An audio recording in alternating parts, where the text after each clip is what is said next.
अस्सलाम वालेकुम, बिलाल खालिद हियर। आए आज हम कराची के आइंदा आने वाले जो बल्दियाती इंतखाबात हैं उसका थोड़ा सा कॉन्टेक्स्ट समझते हैं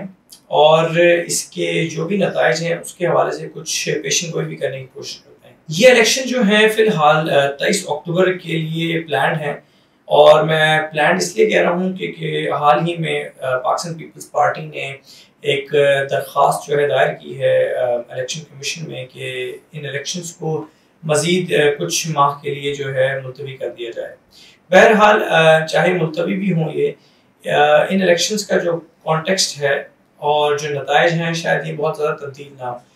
कराची के जो मौजूदा हालात हैं उसमें हम देखते हैं कि इलेक्शंस जो हैं इसके हवाले से बहुत ज़्यादा एक हाइप और एंटिसिपेशन जो है अवाम में पाई जाती है और ज़ाहिर उसकी बहुत बड़ी वजह है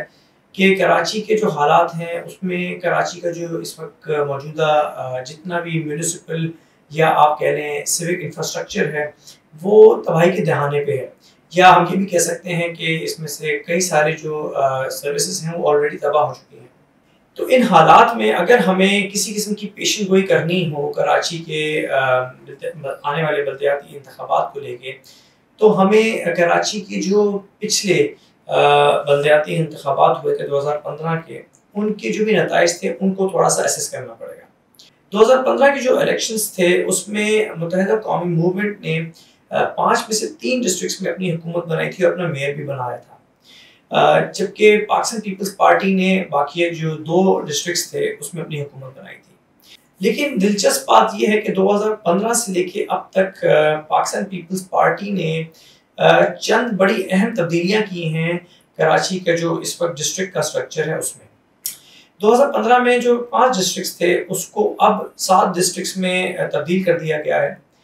और इस तब्दीली को लेके जमात इस्लामी और पाकिस्तान तहरीक इंसाफ को शदीद तहफ़्फ़ुज़ात हैं। उनका मानना ये है कि ये जो तब्दीलियाँ हैं और ये जो 2 डिस्ट्रिक्ट्स बनाए गए हैं ये बहुत ज़्यादा स्ट्रॉन्गली पाकिस्तान पीपल्स पार्टी को फेवर करते हैं। तो इस तरह हम देखते हैं कि कराची का जो एक सिनेरियो है वो तब्दील हो गया है बल्दियाती इलेक्शन का। इन हालात में अगर हम किसी किस्म की पेशन गोई करने की कोशिश करें तो हमें 2 सिनेरियोज में प्लेस करना पड़ेगा अपने इस एनालिसिस को। पहला सिनेरियो तो ये कि अगर तो ये इलेक्शन शफाफ होते हैं तो हम देखेंगे कि पाकिस्तान तहरीक इंसाफ जो कराची का इलेक्टोरल वोट बैंक है उसमें से बहुत बड़ा चंक लेने में कामयाब हो जाएगी और ये समझें कि बहुत सिमिलर होगा उससे जो कि 2018 के इलेक्शन में हमें नज़र आया जिसमें पाकिस्तान तहरीक इंसाफ ने ऑलमोस्ट क्लीन स्वीप किया था कराची का electoral vote bank. Jamaat Islami भी एक बहुत स्ट्रॉन्ग कंटेंडर है और नज़र आ रहा है कि वो भी कई सीट्स लेने में कामयाब हो सकती है। सिनेरियो नंबर 2 ये है कि अगर किसी किस्म के भी इन्फ्लुएंसेस किए जाते हैं इस इलेक्टोरल प्रोसेस में